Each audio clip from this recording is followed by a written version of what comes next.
Is Chordmilk.shop really the fashion jackpot it's claiming to be, or is it just another shady website playing with your trust?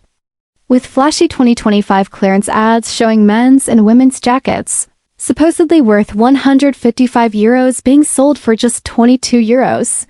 It's the kind of offer that instantly grabs attention and makes you wonder if you've stumbled upon a secret online goldmine. But as they say, if something looks too good to be true, it probably is. In this video, I dig deep into the details behind Chordmilk.shop, and what I found may give you second thoughts. First, the domain was only registered in December 2024, which is often a red flag for online stores pretending to be established businesses.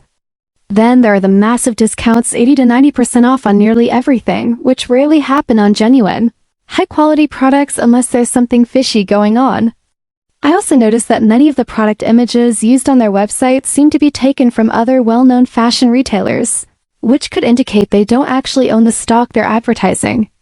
On top of that, the site has no social media presence, no way to verify customer experiences, and absolutely zero reviews online, not even on major platforms like Trustpilot. That's unusual in 2025, where almost every legit store has some footprint or customer feedback floating around. Now, I'm not saying this is a guaranteed scam, but with all these red flags piling up, it definitely doesn't inspire confidence either. If you're thinking about buying from Chordmilk.shop, I strongly suggest watching this full review before making any decisions. Don't risk your money on what might just be another clever trap disguised as a discount paradise.